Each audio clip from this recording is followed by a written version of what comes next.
Howdy, this is Jim Rutt, and this is The Jim Rutt Show.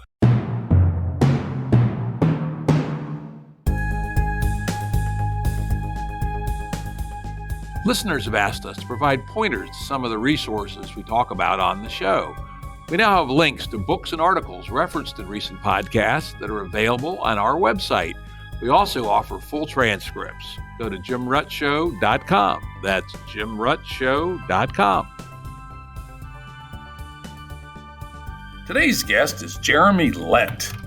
Jeremy is an author and a speaker whose work investigates the underlying causes of our civilization's existential crisis and explores pathways towards a life-affirming future. He previously wrote The Patterning Instinct, A Cultural History of Humanity's Search for Meaning, which I read about 3 years ago. Very interesting. I can highly recommend it. Today we're going to talk about his newest book, The Web of Meaning, Integrating Science and Traditional Wisdom to Find Our Place in the Universe, which came out sometime this summer of 2021. Is that right? That's right. Yeah, I think I read it in September, maybe something like that. And I reached out to you, said, yeah, let's chat. And you said, sure, let's do it. So yeah, I think people will find this to be quite interesting. So I'm going to start off with a story you tell in the introduction about the story. Actually, it's Uncle Bob's story, right? Right. Yeah. So what does Uncle Bob have to say about the world? Yeah. Well, Uncle Bob, Jim, is somebody I think we all kind of know in one way or another. And in fact, in some ways, it's somebody who exists in all of our minds, even if we don't necessarily associate with him. And well, the way I write the story is just based on my own experience, because I grew up in England. And so my particular Uncle Bob is there in a suburban London tea party kind of thing where the family all get together. But Uncle Bob could be anywhere around the world. But in my particular story, people are just hanging around together and they're saying, we need to do this and that to change the world, to make it a better place. And that they're talking about some of the exciting things that could be done. And Uncle Bob comes along and he says, let me tell you what. When you've been around the block a few times like I have, you get to know all these ideas about trying to make the world a better place. You're missing what human nature is about, because fundamentally, I'll tell you, we're all selfish. In fact, even our genes are selfish. That's how nature evolved, and that's just how it is. And because of that, the system that works the best is capitalism, because it just harnesses that selfishness, and it's like this invisible hand, right? It makes everything the best possible way it can be. And, sure, we have problems, but capitalism, along with the market solutions, they're going to solve them all. So don't worry about it. And the sort of conversation sort of dissipates. Everyone goes, oh, how's little Julie doing with her dancing lessons? And that's over. And basically, what this book in a way is doing is it looks at each of the assumptions that Uncle Bob makes about the world, because he's basically like the mouthpiece for what I call a dominant worldview. And it shows that every one of those statements that Uncle Bob makes about human nature, about nature itself, about how humans work with each other, are all wrong. They're not just dangerous and leading us to potential destruction of our civilization, but most of us think they're scientifically, factually based, and we just have to live according to them. But modern science shows us that actually they are all misguided based on old preconceptions. Yeah, it's interesting. I'm going to skip ahead a little bit because you mentioned it. Worldviews. You use the term 87 times in the book. Is that right? Well, I have a little tool that lets me do these little quick and dirty searches. Yeah. I find it interesting to find out what are some of the dominant words. Worldviews is one of yours. It's obviously a key concept. What do you mean by worldview, and why do you consider it such a central concept? Yes, and I do see that as a fundamentally central concept, because basically a worldview we can think of really as the lens through which we see the world, which is kind of what the word itself means. And the important thing about a lens is that oftentimes we're not even aware that we're seeing through a lens. I mean, our eyes itself are a lens, and the world out there we just assume is the way it is. But of course, scientists explain that actually our lens is creating an image of the world based on how that works. And the thing about that is when you're not aware that you're actually seeing the world in a particular way, that has a very powerful impact on you, because you believe reality is a certain way. And when in fact, there could be other ways of perceiving reality. So what a worldview does is it gives a sense of norms to people, a sense of this is how the world works, this is how we're meant to live, this is what happens when you do this and that. And we actually basically build our lives around that. So a lot of the work I did is that earlier book you mentioned, the Patterning Instinct, looked at different worldviews all the way from through history, from when humans first evolved to our current day. And it shows that those worldviews themselves actually shape the direction of history because they form the value system that a culture just takes for granted, which affects how actually history has unfolded. And by the same token, the worldview that we have today, the values we have today, are what will shape the future. Yeah, and for instance, in the Middle Ages in Europe, Dark Ages in particular, say 1000 AD, the worldview was all about getting to heaven, right? And so that's what everybody optimized for, except the people that exploited people trying to get to heaven for their own purposes, which, Right. of course, is what always happens, right? Strategies within strategies. And so those worldviews really are very, very powerful. How would you describe the worldview, the dominant worldview? Because, of course, there's lots of worldviews in our society today. The dominant worldview in the advanced economies of the world. Mm-hmm. Yeah. How would you describe that? And thank you for focusing that on a particular area. It's a really valuable thing to do. So I think the dominant worldview basically is one of separation. It basically says that humans are separate from each other. It says that actually we're even separate from ourselves. We have a mind and body that are separate from each other. It says that humans are separate from nature. And in fact, that nature itself is really no more than a machine. And as such, it's there for us to exploit to the best possible way. And it also is based on that sense of selfishness arising from this separation, the sense that everything can be reduced to these particular parts. And nature itself is just basically the story of selfish genes evolving, that humans themselves are selfish. And just to Uncle Bob's point, that it's that selfishness that leads to capitalism, where people just basically maximize for their own benefit, that leads to the most efficient society. That's, in a nutshell, is what our dominant worldview is saying. Well, it's funny. It may be the official normative worldview of, say, rich neoliberals. But in reality, we don't live that way, right? Well, and that's the thing. We, as human beings, we actually don't live that way at all. And yet, we hear this worldview repeated so many times in so many different places that most of us don't even realize that there is another way of looking at things, which I think is one of the fundamental drivers of the sense of alienation that people have and loss of meaning, because basically we kind of feel that life is different from that, but we don't know where to turn. We don't know why we feel so dissatisfied with the lives that we lead. And we're told that that's the way it has to be. There's no other alternative. And yet, to my point that we don't actually live that way. We just had a wonderful Thanksgiving dinner with our extended family, right?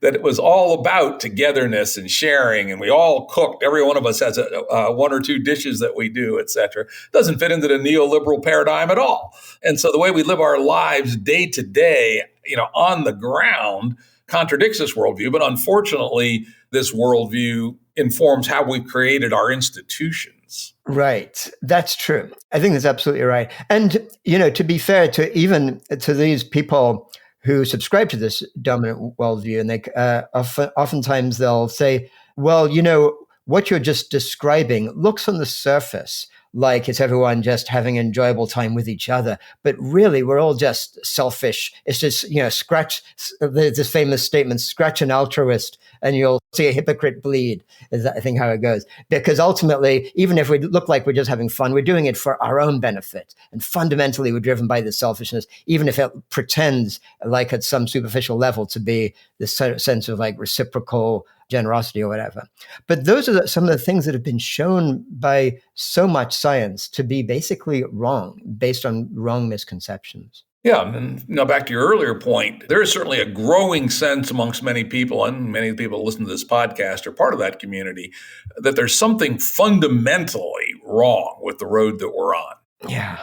Yes. And that's really one of the things that we see. If you look at nature as nothing other than a resource to exploit, and if you look at other people and nothing other than resources to exploit for your own benefit, then that will naturally lead to these self-reinforcing feedback effects that is driving our global civilization to, I think, at a faster and faster rate towards a precipice. I mean, there's obviously multiple crises, but in my mind, you can probably distill three fundamental ones that are all interrelated, but also separate. And one is, of course, the climate emergency that now people are becoming increasingly aware of.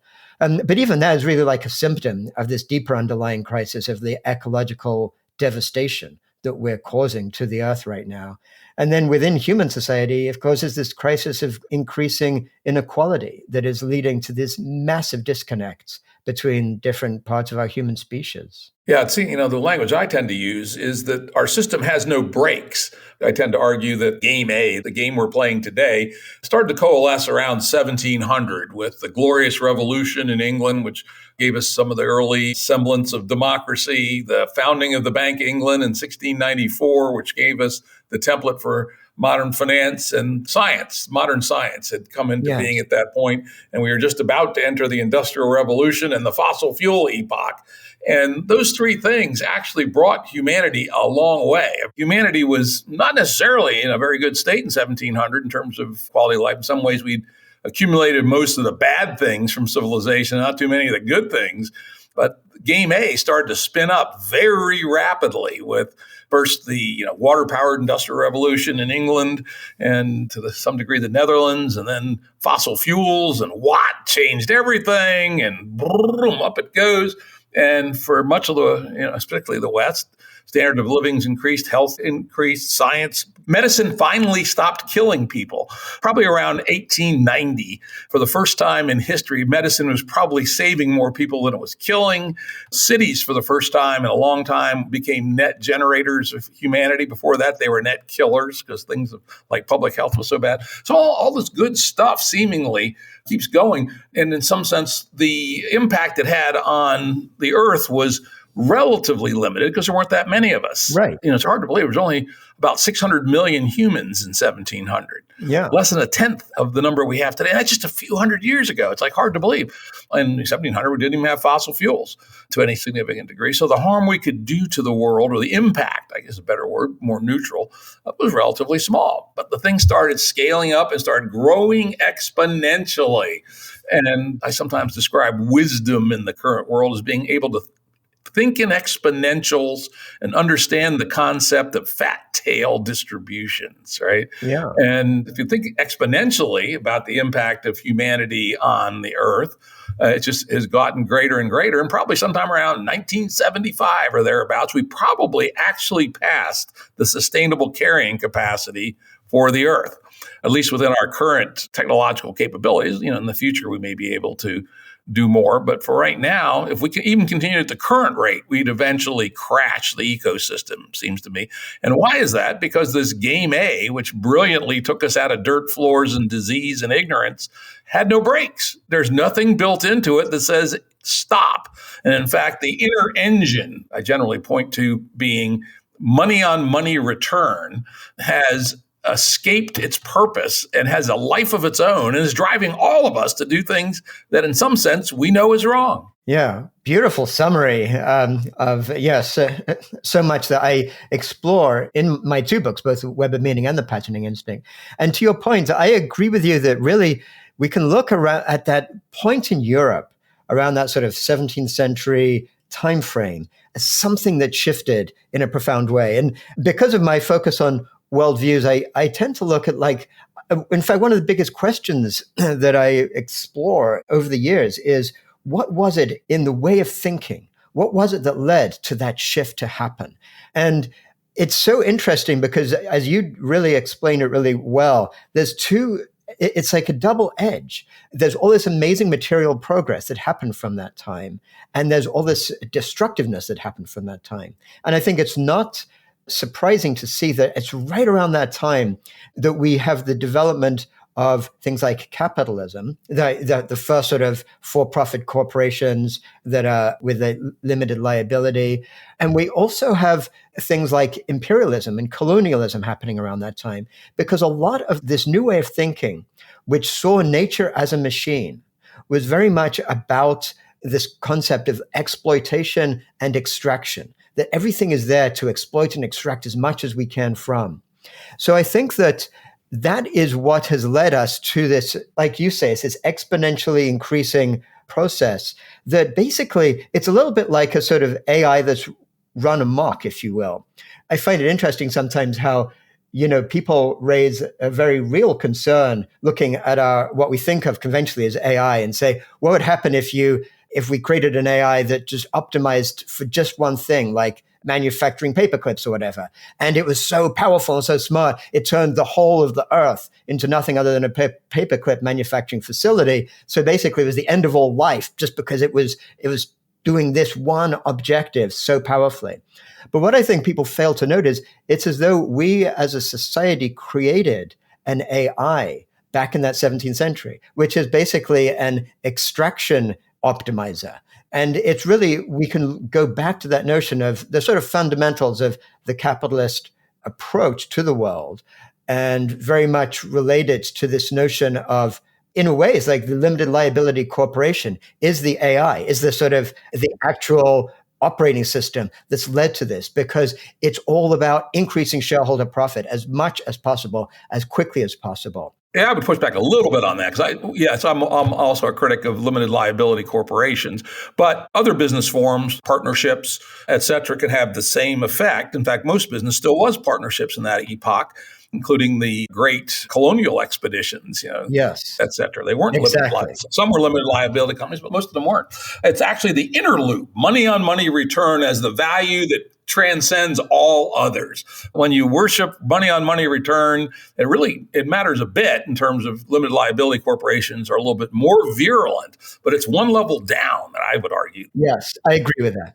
Well said, Jim. The other one I'd like to push back on, this is one of my favorite things to push back on. So don't mind, I'll push back a little bit, but Yeah. doesn't mean I fundamentally disagree. Right. I don't believe that imperialism and colonialism were an invention of this epoch. You look at human history, anyone who could be an imperialist and a colonialist was in most cases, right? Right. Certainly the Persians were, the Mughals were in India, the Romans, of course, the Vikings. Exactly. The main difference was we had more capacity, right? We had a stronger material base to power our imperialism and colonialism. And that's the main distinction. Most of the game A empires had at least a phase before they became decadent when they were imperialistic and colonial. And so I don't blame that one on us, right? I hear what you're saying. There's absolutely no doubt, of course, that empires really arose from these great agrarian civilizations all around the world. And some of them were even more destructive, given their technology, than even what we saw in the West, such as the whole Mongol Empire, for example, through Eurasia and stuff like that. But here's what I find so interesting. And actually, I kick off my book, The Patterning Instinct, with this story. And it's a story of Admiral Zheng He of China, which is kind of a counterpoint to this point you just raised. Because what people don't realize, I mean, everyone, of course, has heard of Columbus, who sailed the ocean blue in 1492, and that's the beginning of modern history and everything like that. And often people say the reason the West ends up ruling rather than China is because they were closer to the New World. So they discovered this new set of resources sooner. But back almost a century before Columbus, actually the beginning of the 15th century, was this Chinese admiral, Zheng He, who had this massive armada. He had about 30,000 people in about something like 300 of these massive boats. You could have fit 10 of Columbus's boats into just one of Zheng He's boats. Their technology, their power was greater than anything history had ever seen. And for decades, he dominated the Indian Ocean. He could go all the way to the Middle East. He went to East Africa, southern India. And in many places, his whole armada was greater in people than even the cities he stopped at. And some places worshipped him as a god. He seemed to be so powerful. But when he went to these places, he didn't go like, oh, great, we can enslave the population. We can find where the silver mines are and like do all this stuff. He actually kind of basically, he'd go to a community. He would find out who was in charge. He'd invite them or one of their leading people back on the boat to be emissaries, to go back to China, to kowtow to the emperor. And it was all about setting up trade routes and actually policing the whole Indian Ocean to keep pirates at bay. So there was a very different mindset.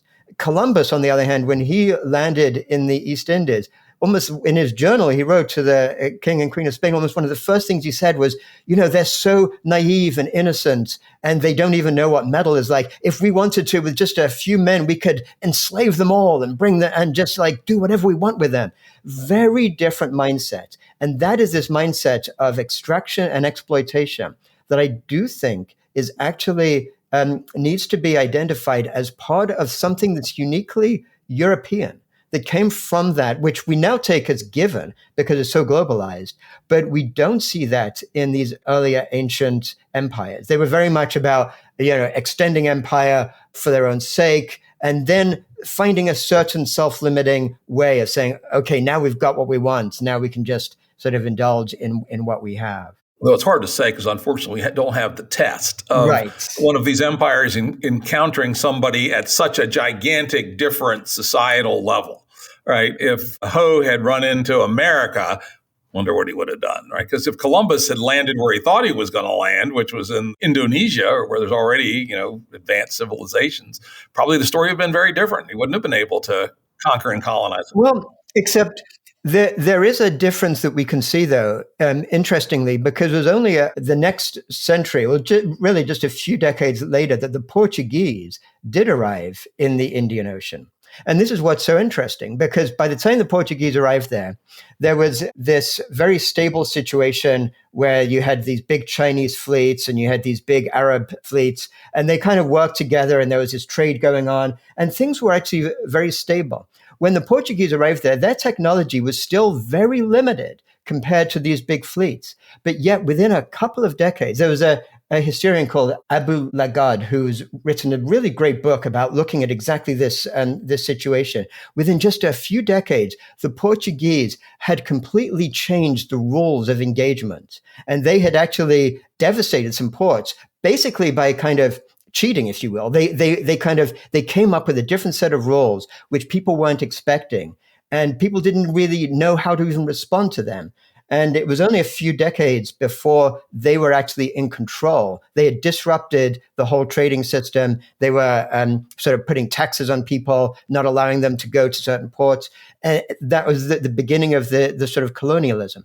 So I think what these lead to is this recognition that there is a deeper shift in mindset that needs to be understood, which is really leads to this notion that I describe in my books of how culture shapes values, and it's those values that shape history. And that's why it's so important to look at different worldviews to understand that what we think is a given is actually just one particular way of looking at things. Very good. Yeah. By the way, if you could send me a link, give me the title of that book or email it to me. Yeah. The author, her name is Janet Abu Lagad, but I don't remember the title, but I'd be happy to share that. And we can put that in the notes. Yeah, I'll find it, because I've always been curious how such a tiny, underpowered Portuguese insertion had such a huge effect against, particularly India, which was the leading metalworking society in the world. Right? Exactly. The Portuguese showed up with a couple hundred cannons. Why didn't the Indians just blow the shit out of them, right? And no, exactly. I'd love to understand that. I don't have this little hole in my understanding of history. Anyway, let's move on. Otherwise, we could talk about this one topic all day. Another term you use a bunch of times, 69 times, as it turns out, is spirituality. Oh. Now, this is a term that I struggle with, I must admit. Right. One of the hallmarks of the Jim Rutt Show is I've been known many times to say, when I hear the word spirituality, I reach for my pistol. Right. And I don't happen to have a pistol with me today. Sometimes I've been actually known to pull one out. And the reason I say that is I'm not sure what the hell it is people mean when they say spirituality. And so I generally, when people use it a lot, I start off by saying, what do you mean when you say spirituality? Right. Yes. Well, it is, and it is a loaded term, and it's one that, if you look at the web of meaning kind of carefully, you'll see that it doesn't really start to enter into the discourse so much until later on in the book. because I wanted to get a few things established first. And I think the first thing I want to get established in the book, and before I even answer the question, I'll sort of be clear about it, is the sense that everything I write is based on rigorous science. And so I am certainly not somebody who goes around trying to put forward some sort of woo-woo conception of the world, or tries to say, oh, we need to look at spirituality in those kind of scare quotes as something in a separate domain or something like that. In fact, what the book really, one of the fundamental themes of the book is that actually the split that we have in our modern dominant worldview between science and spirituality, or materialist reality and spiritual reality, are made up distinctions that are based on preconceptions that turn out to be wrong. And the approach to understanding spirituality, in my mind, actually comes from systems thinking. It comes from a deeper analysis of things like complexity science, systems biology, chaos theory even. And basically, we can look at all those different disciplines as being like really sciences that look at the connections between things rather than the things themselves. So the bulk of science is based on basically reductionism. And, so many amazing things have been discovered and developed, and so much great technology from a reductionist approach that looks at the things themselves, goes to, breaks them down into smaller and smaller parts, sees how they work, how we can manipulate them, and how we can build the technology we have today. But the thing is, reductionism was so incredibly successful that a lot of scientists over the last few hundred years basically got to conflate their success with a sense, a sort of a cosmology of basically believing that reductionism is the only thing that actually can be understood. And it's the only thing that can explain the whole universe. Whereas what complexity scientists show is that actually you can understand things looking at the relation between them. And if you do that, it leads to levels of understanding that reductionism alone can't actually get to. What I find so fascinating is that once you start to look at the connections between things as having their own meaning and trying to understand them, that leads to a whole set of steps that actually leads to a spiritual understanding of the world. We can even understand spirituality itself as really like a focus on the connections between things rather than the things themselves. That's interesting. Yeah, that would be the complexity view. My favorite way to describe the complexity view to laymen is the distinction between the dance and the dancer. I like to say reductionism is learning all there is to know about the dancer, right? How long their legs are, how high they can jump, how quickly they can move, how much they weigh, all these kinds of things. But it doesn't tell you anything about the dance, right? And the dance is how they interact with each other to produce a pattern in time and space with multiple dancers typically.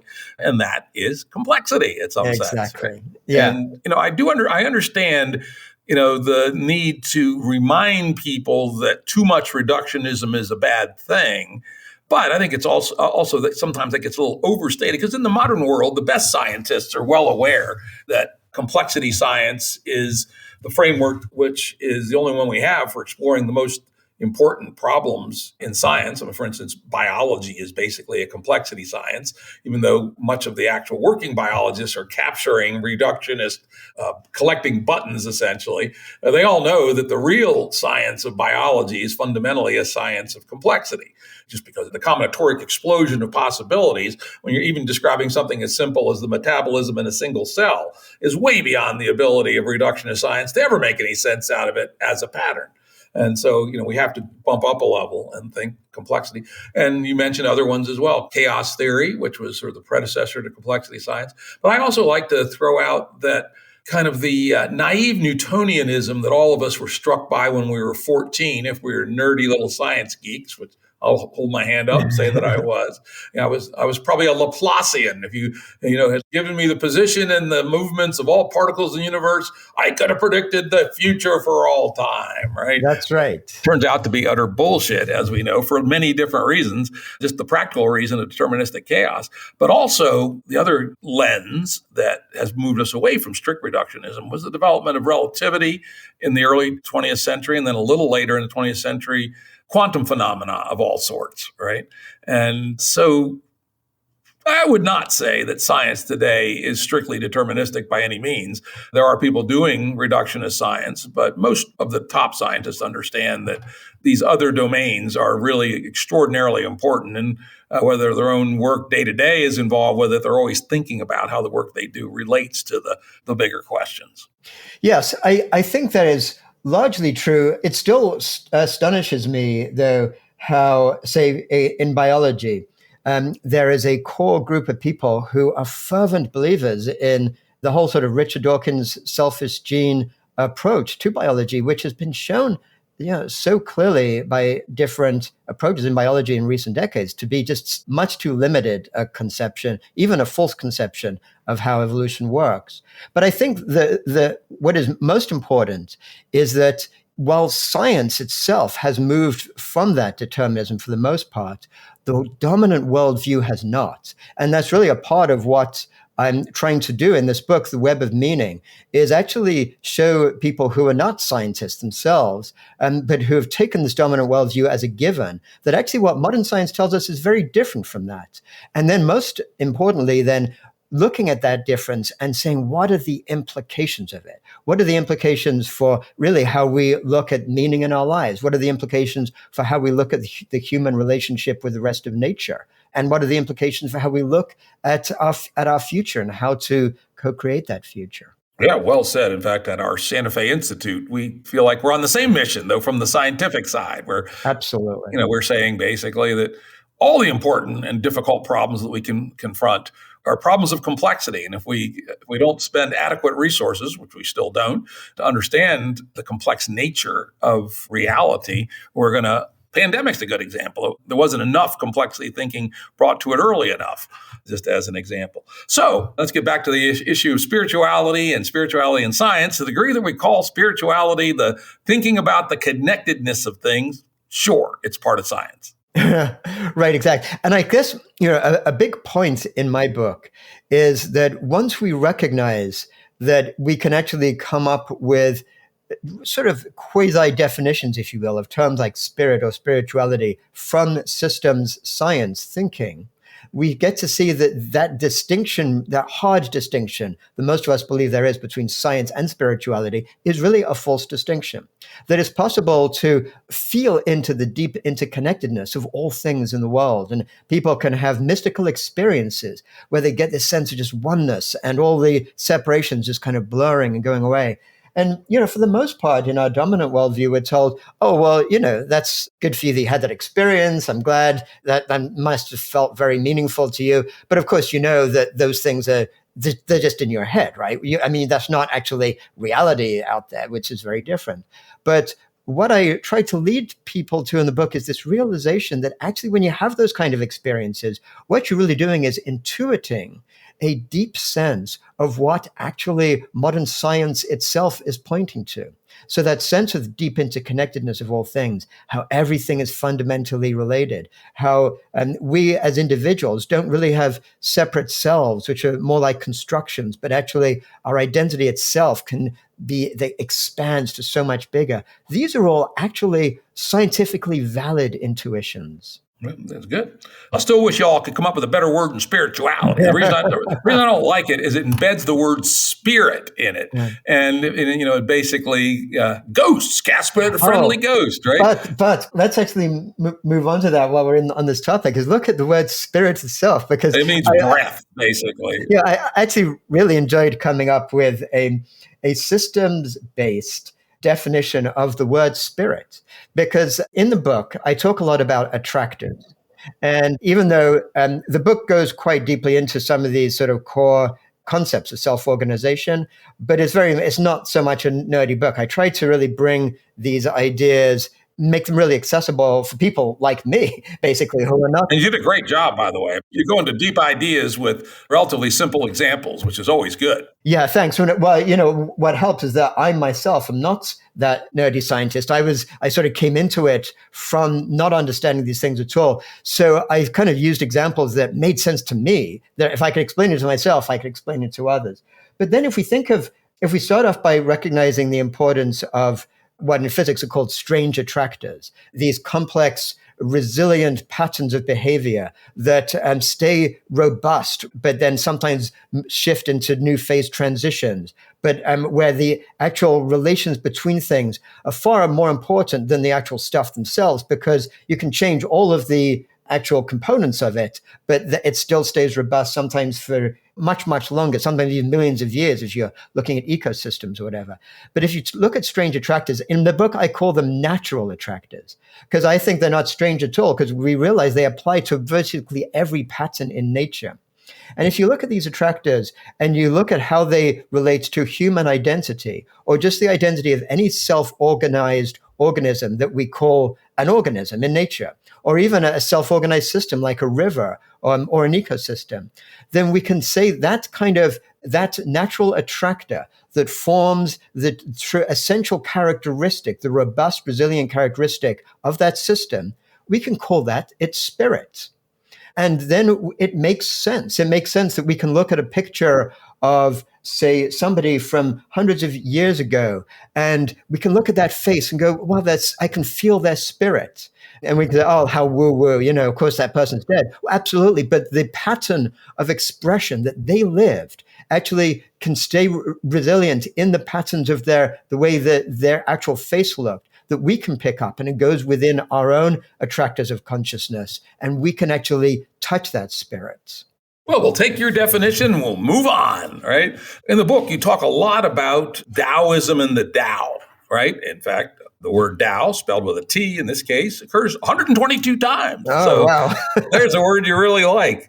And you tell a very good and indeed moving story about how you came to discover the Tao Te Ching and where it kind of fit in your life. If you don't mind, would you like to tell us that story? Sure, absolutely. Yes, well, I grew up in England, and really totally only knowing this one worldview and not even having any sense that there were other ways of making sense of things. But I knew I wanted to do something different. So as soon as I was old enough, at age 21, I left England and came to the United States. Ironically, I was attracted by the images of the time of things like Woodstock or whatever. But this was 1981. I hadn't realized that all that was history, and I was like landing in Reagan's America. But anyway, one of the first things I did as a 21-year-old in New York after a few months was actually a friend gave me some powerful psychedelics. And I had this profound experience of walking around New York and seeing the alienation and the grimness, and sense that, oh, there must be something more meaningful in the world. I went back to this place where I was staying, and my roommate said, this book has been really helpful for me at times. And he gave me this book, this beautiful version of the Tao Te Ching, the great classic of Taoism from thousands of years ago. And it had these lovely pictures of natural scenes. And it seemed like the words were kind of glittering, almost like sort of jumping out at me. And it had these wise words that at the time, I couldn't explain what they meant, but they gave me the sense there was something so much deeper, so much more meaningful that I could actually be in contact with in the world, like deep wisdom that I hadn't even realized was available. And ironically, in my own life, that whole realization got sort of folded up and put in the back drawer for a few decades as I actually went into business and started an internet company and all that kind of stuff. But it stayed within me. And at a certain point in my life, what I built had crashed around me. And I went back to try to discover, where is that source of meaning? And one of the first places I went to was to try to understand things like Taoism, these ancient, what seemed so powerful insights. Where did they come from? And how do they relate, was my question, to what science tells us? Because I didn't want to just accept some form of meaning that rejected my sense of rationality, my sense of understanding the world in a way that made logical sense. And it took me years to try to piece together like a more integrated perception of it all. Interesting. And one of the things you discovered, I don't know how to pronounce these things, but I'll go best try. You can, I think this is quite central to your argument, woo-wee and you-wee. Right. So how am I supposed to pronounce Well, those? good try, Jim. But it's generally pronounced something like woo-wei. Wu-wei, okay. So we can think of those people disparaging spirituality as woo-woo and take that woo, but then woo-wei, like as if it's the way. Anyway, the word woo-wei is a fascinating word. It basically means essentially sort of non-purposive action. And it's something that the Taoists felt that you saw in basically all life around them, whether it was animals or plants or just the way nature worked. It had this way of sort of acting without trying to achieve something, but just doing what it did. And then it contrasted that with what humans did, which they called yu-wei, which means basically purposive action. Like I'm a goal oriented, I'm going to do this or that. And they used examples of like their example of yu-wei was things like, say, using a pump to pump water uphill or using fire to dry out a well. And of course, that's what civilization is all about, is doing that kind of yu-wei activities. And the Taoists said exactly. And they had a sort of theory of civilization, if you will, which was that humans, as they developed this purposive action or yu-wei, they lost the Tao. They kind of lost the connection of that wu-wei way of being, that kind of harmonious way of being with the rest of life around them.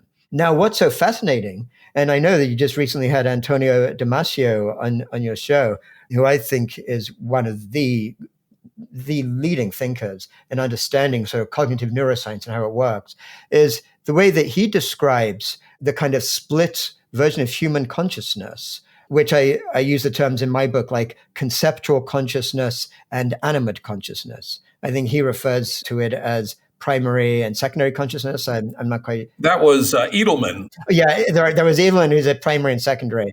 And I think Damasio has a similar distinction, but uses slightly different terms. But I like to use the word conceptual and animate consciousness because I think it sort of captures the same notion that the conceptual consciousness we humans have is prefrontal cortex mediated. It allows us to think symbolically, to become aware of ourself, to be self-aware, and to have goal orientation. And that primary consciousness or animate consciousness is very much akin to what the Taoists looked at when they looked at wu-wei. And I really, a lot of what my book is about is to go, we don't have to take that Taoist position and reject civilization and reject this yu-wei thinking, conceptual consciousness as being bad. But instead, we can recognize that it did lead us to be separate from the rest of nature. But we can also use that same conceptual consciousness to allow us to develop what I call an integrated consciousness, one that recognizes and embraces our animate consciousness within us, our animate intelligence, our deep connection with all of life and all of nature, but actually use our conceptual ability to integrate the two into a whole rather than see them as necessarily separate. Yeah, very well said. In fact, that's our whole Game B movement is to do just that, right? Is how do we get the balance? We can't go back. We have to go forward. Exactly. But we do need to recover the ability to live in our bodies and in true conviviality with each other, in right relationship with nature and with a light footprint on nature, as opposed to jumping up and down on nature's neck like we're doing today. And, it sounds like these Tao folks had at least a sense of it.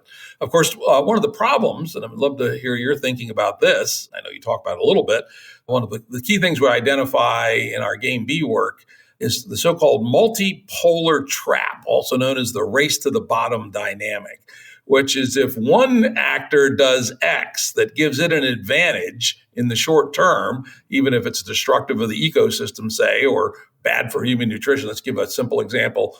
3 soft drink companies competing with each other, all using natural sugar. One of them switches to high fructose corn syrup because it's half the price. Well, it turns out it's worse for you, probably, but it's half the price, so it's more profitable. Most consumers can't tell the difference. One person does it, they're all forced to do it, or the other guy will gain market share on them. So I might argue that yu-wei is an attractor for the multipolar trap. that players that play Yu Wei will, at least in the short term, beat the players that play more Wu Wei in their social operating system. And how do we get out of that jam? Well, I think you asked one of the most important questions there is to ask right now. And I do believe that the answer goes back to that original conversation we were having at the beginning today, looking at where this modern worldview actually began. Because this process that you described, again, we think, because all we see around us is the result of the dominant worldview now and sort of neoliberal ideology spread around the world, we think that that is just a problem of reality. And there's a problem of human nature. And then we have to deal with that. But actually, I think it may be more accurate to recognize that it's a problem of the dominant worldview that is based on this sense of separation and based on a sense of exploitation and extraction. And we see in different cultures in history that we don't see that same kind of dynamic happening. And I'll give an example of traditional China, for example. And even though I do hasten to add that I'm not trying to put up traditional Chinese culture as a paragon that we need to go back to. It was imperialist. It was terribly patriarchal, had all kinds of problems with it. So let's just be clear about that. But it shows that there are different ways of making sense of things. And there's this fabulous quotation, it's so wonderful, from a Jesuit missionary who was out there, and I think it was the 17th century in China. And he discovered where he was living that the mountains in the hinterland had tons and tons of silver. And so he took his Western mindset and he was trying to persuade the emperor and the people there to why don't you mine all this silver like at a faster and faster rate? Look how much wealthier you can get. And he wrote back a letter, or I think he wrote in his journal, basically saying something like this, saying, what they've told me is that they don't want to encourage too much mining of this silver, because if they did so, the people would lose their focus on their families and doing their work properly, and there would be all kinds of sort of instability put in the system, and it would be bad for everybody. And so the silver should only be mined at a certain rate in order to keep things harmonious and stable. And he was going, these people are crazy, because he's coming from that Western mindset. It was the same time that the Spanish and Portuguese were discovering like Potosi, this silver mountain in Bolivia, which basically over centuries, it was the greatest silver cache anywhere in the whole world. And they basically mined every last piece of dust of silver from that mountain over centuries, enslaving and basically ultimately leading to the untimely deaths of maybe 8 million indigenous people over those generations from mercury poisoning. But this is, again, it shows that it's not necessary to view the world in this extractive way that you just described with the three suffering-producing companies. But within the global capitalist system, the system itself drives us to that behavior, whether we like it or not. Yeah, and then often unanticipated bad consequences. Even the Spaniards ended up destroying their imperial power through inflation, as it turned out, right? Right. All that silver didn't add any wealth. One of the key distinctions that people get so confused about, money is not wealth. Silver doesn't have farms or factories or learnings or professions. Silver's a signaling modality. You can have all the silver you want, and it doesn't change the actual wealth of your society. All it does is inflate your prices, right? And so it turned out that it was bad for the Spaniards too, in addition to being disastrous for the indigenous people of Bolivia. So yeah, getting caught in these multipolar traps does come with this. You put money on money return as the metric of all value, and it's really difficult to get out. And establishing social operating systems that have the wisdom of the example that you gave, which is say, hey, we need a certain amount of silver in circulation as a medium of exchange and a store of value to operate our economy. But it's the economy that matters, not the nominal money. And that's a kind of wisdom which we don't have in the West today. Yeah, I really like how you take that example of this silver inflation and how that ruined the Spanish economy. And really, we can look at our current version of that is GDP. The fact that politician success and country success are measured by our increase in GDP when all that basically measures is the rate at which we are consuming the resources of the earth or turning human activities into the monetized economy and essentially increasing your money over money returns that you're describing. That's all that's measuring, regardless of whether it actually leads to human well-being or a sustainable way of humans relating with the earth. That isn't even included in the measure of success. Yeah, and to show that the ridiculousness of GDP as a measure of anything meaningful. There are few things better for the GDP than a good cancer case, right? Exactly. And so, yeah, let's grow GDP. Oh, let's give everybody cancer. That'll grow GDP, right? So what the fuck, right? It's a nutto variable, right? Which is also, one reason why we need to look at the disconnect between, say, the breakdown for like climate breakdown and GDP, because people might go, well, as all these climate disasters happen, that'll show up in the stock market or whatever. But there's this way in which these two disconnect. You have a massive hurricane, and then a year later, you find that the GDP actually goes up because people have got to rebuild. And so many of the destructive things that happen in the world can increase GDP even while civilization itself is unraveling. Yeah, when really we should be measuring something like human well-being. Absolutely. The Bhutanese have started some interesting work on that. I haven't really looked into it deeply, but I know they are trying to get a human well-being measure as a better replacement than GDP. So let's move on a little bit to something, we could talk again about this all day too, which is you do talk a little bit about maybe go back a little bit more into it, the neuroscience, and you give the famous example of Phineas Gage and Right. prefrontal cortices and Gazzaniga and the split brain and all that. Why don't you tell that part of your story? Yeah, well, that's also so fascinating because it comes back to that sort of trail we were looking at before about the Taoist notion of that Yu-Wei and Wu-Wei thinking. And that recognition by people like Damasio and Edelman of this kind of split consciousness that humans have. And we see that split very much in that left and right brain ways in which our brains actually work, where the left brain is, as Gazzaniga describes it, like the left brain interpreter, where we sort of try to make sense of things. And the right brain is really just more that sort of way of looking, that Wu-Wei way of being, like sensing a oneness. And it's something that Jill Bolte-Taylor did such a great job of describing with her book, My Stroke of Insight, where you actually had a very well-respected neuroscientist actually having a stroke where only her right brain was left operating for a while. So from a neuroscientist perspective, she could describe this kind of subjective experience of what it was like when your left brain interpreter just got turned off. So even as she was looking at the fact that she might be dead within a few hours, she was having this incredible, almost like mystical sense of oneness and opening from that happening. And I actually have a chapter in my book where I talk about this as really like the relationship between the I and the self, which is another incredibly profound understanding that actually the cognitive linguist George Lakoff first wrote about a few decades back in a book called Metaphors We Live By. Lakoff and Johnson, famous book. Yeah, exactly. Lakoff and Johnson, really excellent book, I'd recommend.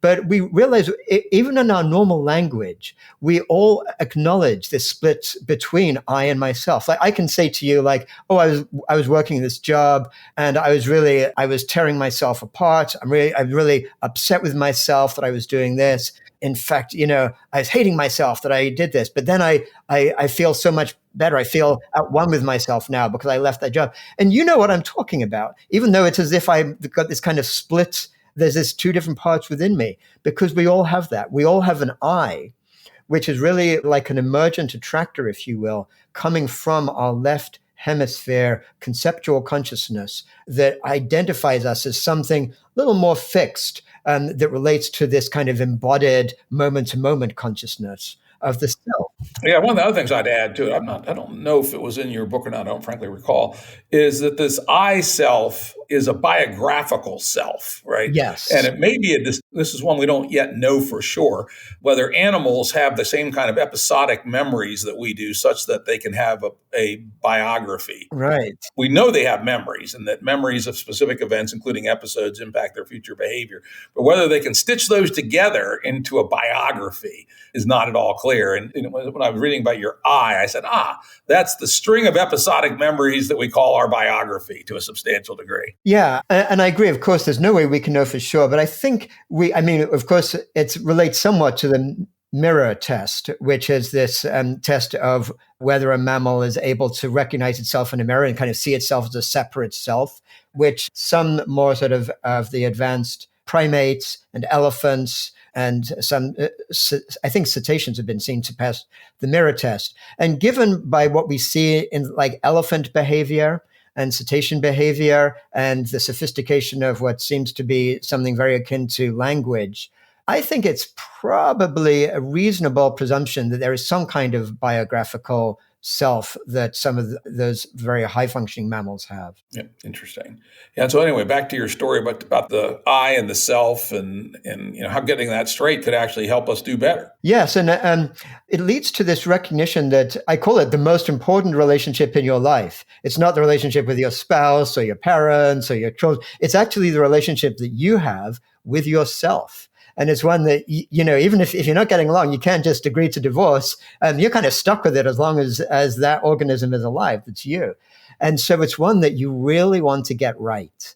And it helps, for starters, to recognize there is an I in the self, and they have different drivers, because the I is often driven by our cultural inputs. So if I'm a devout Christian, I want to live a very righteous life, so that my soul, will end up being an eternity in heaven, and I'll do things to sort of stop myself from doing things I might otherwise want to do. Or, if I'm a young girl living in this culture, I might want to be seen as attractive, so I'll starve myself just so I look thin enough that my friends will find me popular or whatever. So the I and the self can have kind of tough relationships at times. And one of the things that's possible is this notion of a democracy of consciousness that I think it was Christoph Koch, if I'm not mistaken, who was one of the people who came up with this notion of what they call transient coalitions of neurons that actually lead from moment to moment, shift within our whole cognitive network. Edelman, too. Edelman was actually bigger on that. Yeah, exactly right. I think his neural Darwinism model. Exactly. You got it. Thank you. And if we recognize this notion of these transient dominant coalitions of neurons as being the way our consciousness works, we can begin to see that this relationship with the I and the self can actually become more harmonious if we think of our consciousness as what I call a democracy of consciousness. Once we realize that we can think of ourselves in this more like democracy kind of way, we realize that we can move away from a tyranny. So it's not like the I is saying to the self, you do what the hell I say, and because that actually leads to a rebellion. Oftentimes we'll end up doing things in our lives that seem to be where we kind of sabotage ourselves, if you will, because there's parts within us that don't want to do what we kind of force ourselves to do. But in a true democracy of consciousness, we can bring in a tonal quality of kindness, curiosity within all the different parts of ourselves, and lead to a place that actually can feel like our own consciousness is a place that we want to be in, a place of harmony and generosity within ourselves. And we could also, and you mentioned it earlier, at least gave an example, we can also tune these attractors in our neural networks, right? I think one of the things we now know is that there are big brain-wide networks that represent some of our bigger mental states. Two of the most well-known are the default mode network, which is when you're more or less daydreaming, but also when you're depressed, interestingly. Your brain is organized in the default mode network. And then there's the task mode network. I give an example of that is you're changing the tire on a new bicycle which you've never taken apart before. You have to pay tremendous attention. If I take this part off, what happens? Oh, how do I put it back together, right? So your brain is totally into the task, but it's not a well-learned task. It's a task that you're learning as you're doing it. That's so-called task mode network. But there are also other modes which are available and they require some effort. And I'm convinced that this is where contemplative practices, meditation, psychedelics, breath work, etc., are actually very useful in that they can move the whole brain network to other attractors. Now, they're relatively hard to maintain for people until they've been doing it for a long time. But these other attractors are actually probably more, some of them at least, are more accessible to these other states, like, being more in Damasio's world of feelings, for instance, rather than more in the world of symbols that so many of us ended up being. So I think there's another way of thinking about neural complexity and attractor states at the whole brain level, and that we can actually do some things about this, and that doing these things may actually be part of what we have to do to get to this new world. Because if we live only in the default mode network and the task mode network, then we're particularly susceptible to game A ways of thinking, multipolar traps, etc. Ian McGilchrist gives a slightly different spin on that. He basically argues that we've allowed the left brain to overtake and suppress the right brain. I think he's probably, my view, overstates it a little bit, but there are brain states which lead one to be more susceptible to multipolar trap game A dynamics. And some of these other states that you can get to through contemplative practices, psychedelics, conviviality, singing together, singing and dancing actually changes your brain state. I believe we're actually part and parcel of getting ourselves to value things that we wouldn't value if we stayed in the more mundane brain states. I agree with you wholeheartedly. And that's really what I describe a lot in the book as this notion of integrative consciousness, where, again, if we take Ian McGilchrist's point of view of left brain versus right brain, I think there's a lot of validity in this recognition that, if we think of it more in terms of not even left and right brain, but this conceptual consciousness versus our animate consciousness. I like that much better, by the way. Yeah. And because it includes the notion of the prefrontal cortex mediated symbolic thinking. And there is a sense in which that has been taking over our society. Even if we look at something like IQ measurement, which basically it doesn't actually measure intelligence, all the different aspects of intelligence. It measures a certain aspect of intelligence, that conceptual intelligence. And we see how over the last century, the normal IQ average around the world has been increasing steadily. That doesn't mean that humans have gotten smarter. It means that we've shifted our focus of our attractors towards that conceptual intelligence at the expense of other ways of being in the world. And I do think that what is so hopeful arising from that is another great finding of neuroscience is like Hebbian learning, this recognition that in simple terms, neurons that fire together, wire together. That basically the way that self-organized learning works in our neuronal consciousness as well as all through nature is that exactly the definition that when successful behaviors work for an organism, those neuronal connections get tighter and you'll be more likely to go back to that place again. And that's where things like meditation or other embodied practices, like for me personally, for example, in addition to meditation, I do a lot of Qigong, which is this traditional Chinese practice of using movement to really be more connected with those neuronal connections within your own body. But as you spend a lot of time in those practices, not surprisingly, you get better and better at actually strengthening those neuronal connections so that when you're not doing the practices itself, it becomes just more part of your daily life.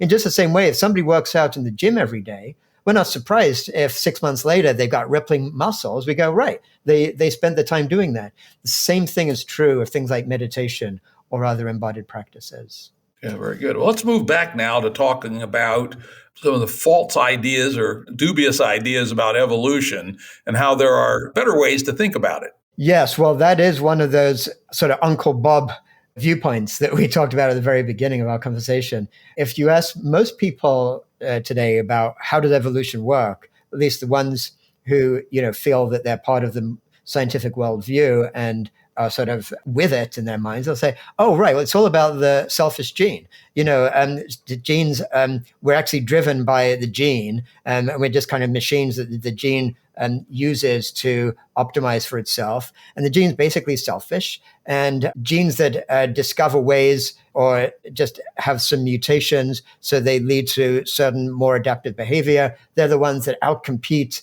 other organisms in their species, and that's how evolution works, and that's what it's all about. And that seems like a very believable theory. It's one that seems scientifically valid until we actually look at what biology has now told us in the last few decades. Yeah, one of the things I would say is that it's also a matter of level of abstraction, because at one level, the selfish gene view is probably correct, right? But what it fails to get at is that these selfish genes are coupled in this vastly complex co-evolutionary context. Right. And that's where the story is, I would say, not wrong, but grossly incomplete. Right. Well, it's also that to some degree, it's even wrong because ultimately the selfish gene concept is based on the sort of unidirectionality of gene expression. I mean, the sort of standard approach is that, well, the gene drives the organism and gene expression leads the organism to do what it does. And a lot of modern biology looks exactly at this kind of complex feedback loops where in fact the organism itself or the cell that has a gene within it actually is in this ongoing feedback with a gene and determines itself which elements of the gene should be expressed. Yeah, gene expression is highly complex and is part of this coevolutionary context, right? Exactly. Which is that the genes and the cells will react to what's around their surfaces and they'll express, their metabolisms will actually change, et cetera. And then, of course, there's the whole issue of epigenetics, which is that you can actually have some changes to your genetic material that happen after reproduction. And so the story is much more complex. Right. And so it's basically, I'd say it's a qualitative error to actually look at the gene as the sort of building block of evolution because it's not, it's one of a complex set of patterns, just your point. But then even more of a mistake is this notion of outcompeting. Because you could look at this first thing we just said and you can say, okay, so if it's not the gene, it's the organism, but it's still about competition and one organism outcompetes the other and that's what drives evolution. But what is so fascinating is that now that as people look at evolutionary biology and look at the way in which evolution worked from when life first emerged on Earth billions of years ago, there's only been really 4 or 5 major stages in the increased complexity of life on Earth. From basically prokaryote cells to eukaryote cells, and then to multicellular organisms, and then to mammals. And there's just been a few steps. Every one of those steps actually took place as a result of different organisms, different species, learning how to work together in mutually beneficial symbiosis rather than how to outcompete each other.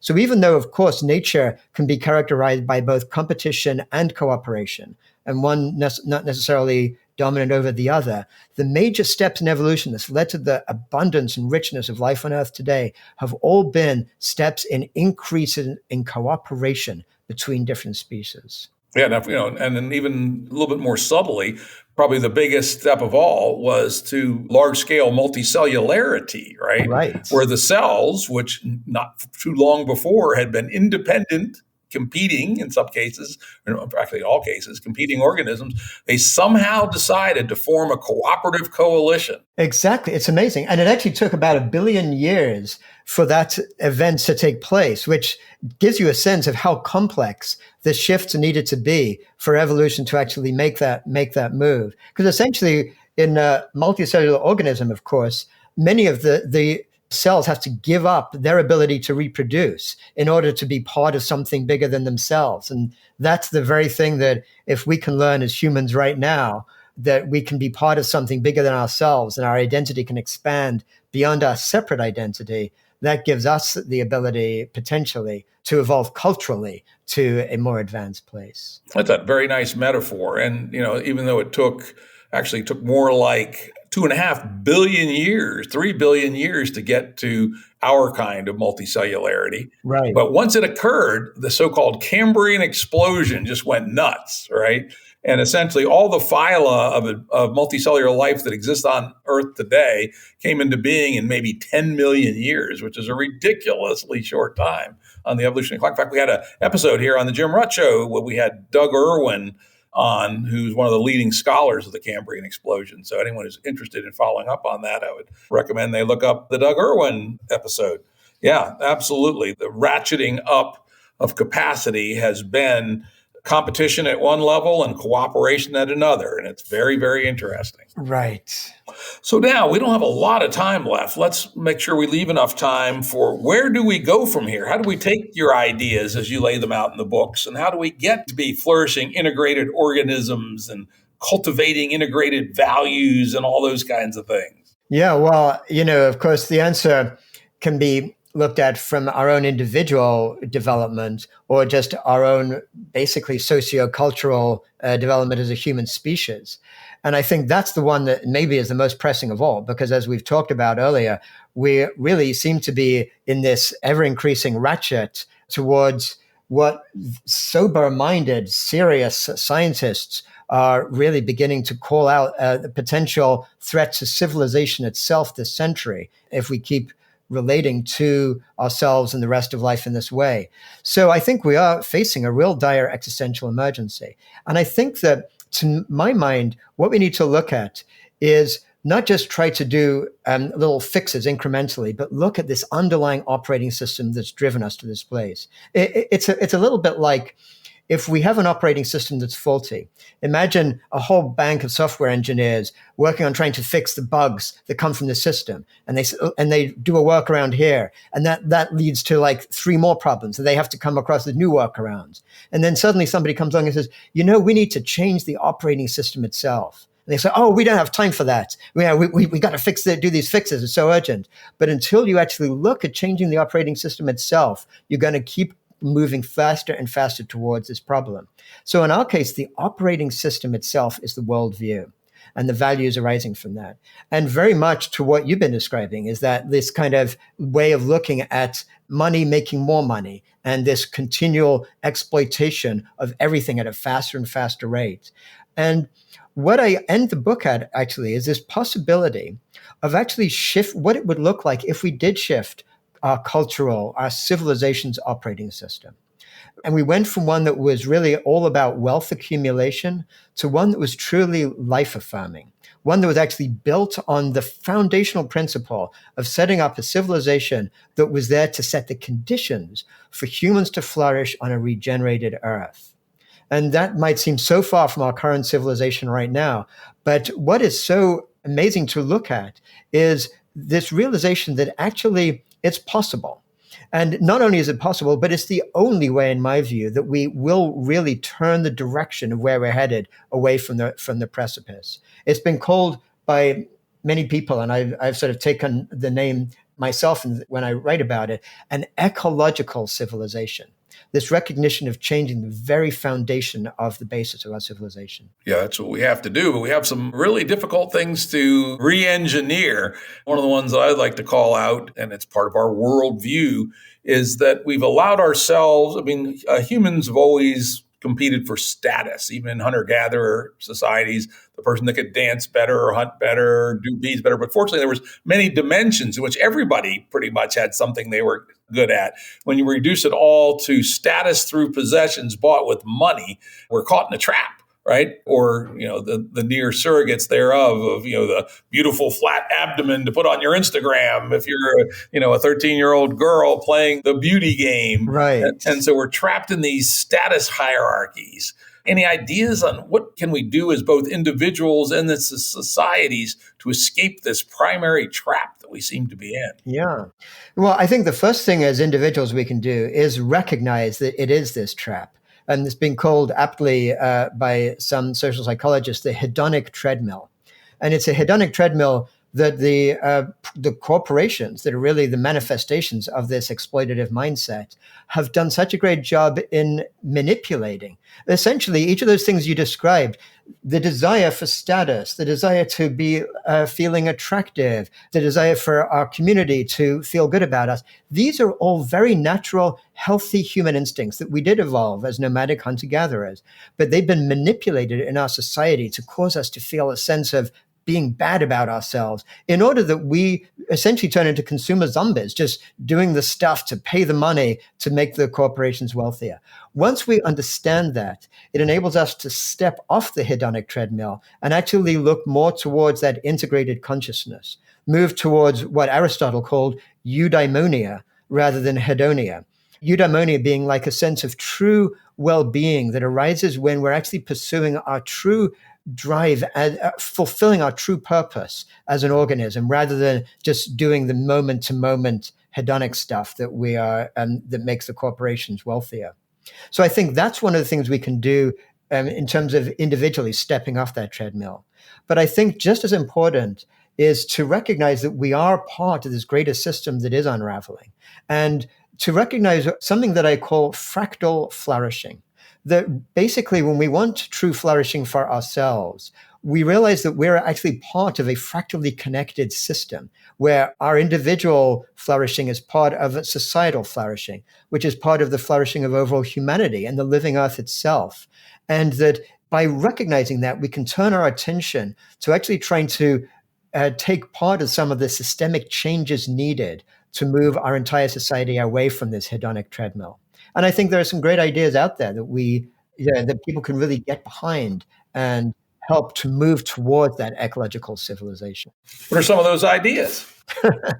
Well, one of them, for example, is recognizing the elephant in the room, that these massive transnational corporations now dominate essentially our entire life. This kind of out of controlled AI, we don't even want to talk about it for the most part, because people will go, oh, we don't want to get caught in that, these people are against capitalism, communism failed, like that's an old 20th century notion. No, we need to recognize that this is the problem. But there are ways to actually fix that are not politically on the table at the moment, but could be quite easily, which is simply to say that these transnational corporations should only be allowed to operate with renewable charters with a triple bottom line, as they're called, which is basically a bottom line to not just try to maximize shareholder profits, but also to optimize for the planet and for people, the 3 Ps, if you will, profit, planet, and people.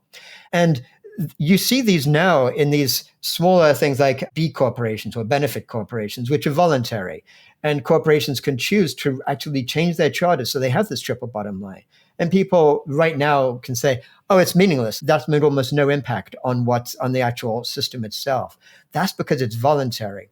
But if corporations were required to have this triple bottom line, and if they could only renew their charters every 5 years, if a panel of people who were actually affected by these corporations actually agreed that they met that triple bottom line, it would fundamentally shift the behavior, the DNA of the corporation all the way through.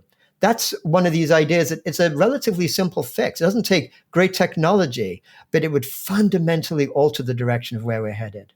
Yeah, we also have to realize that we are confronting new, never before confronted issues. A perfect example is how our social media platforms are essentially very deeply tracking every behavior that we take and then using computers stronger than the ones that beat Kasparov in chess and are then presenting us materials to manipulate us, to turn us into optimal economic buying units. And as you know, Tristan Harris has been on the show, and he's a friend of mine, and he and I have talked a lot about these issues. And it seems to be requires a completely new frame of reference to think about just saying no to technologies like this, right? That's right. And the current paradigm does not allow that, right? I say a goddamn communist, right? Well, the last thing I am is a goddamn communist, but I still think that the idea of turning a computer smarter than the one that beat Kasparov at chess against a 13-year-old kid, taking every motion and thing that they do and turn them into an optimized economic buying unit is just goddamn wrong. And as a society, we need to put our foot down and say no. I think that is absolutely right. And Tristan Harris, of course, has come up with some wonderful ideas for how we can look at that. And I do think that we have to look at it not just in terms of our individual choices, but again, systemically. And my own view is we need to recognize the technologies themselves are not inherently bad. We have to look at the context in which they're developed. And when they're developed within the context of this kind of global capitalist model, and within this exploitative, extractive model, even the best looking technologies will get sucked into exploitation in this way that we're talking about. The internet itself is a great example. I know you and I were both in those early days of the internet, right? And it seemed like so promising, this distributed availability of information and connection all around the world. And of course, we see now how it got sucked into these massive corporations taking over the power of what was possible. But this is why I keep coming back to this thing. We have to change the underlying operating system itself. We have to change the rules of how our economics works in order to redirect. So that, for example, imagine if Facebook were actually given over to the commons. Like imagine if the development of this incredible, amazing, powerful global connectivity of billions of people around the world. We're not optimized to make money out of people's behavior, but optimized to actually help communities connect with each other, and so for people to get a sense of our growing kind of global human consciousness, really, a planetary consciousness. The possibilities are tremendous if we change the system in which they're developed.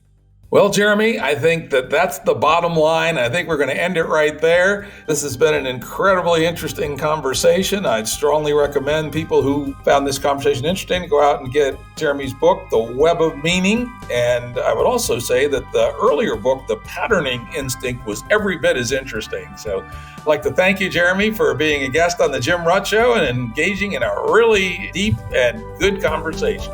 Thank you so much, Jim. I enjoyed it tremendously. Production services and audio editing by Jared Janes Consulting. Music by Tom Muller at modernspacemusic.com.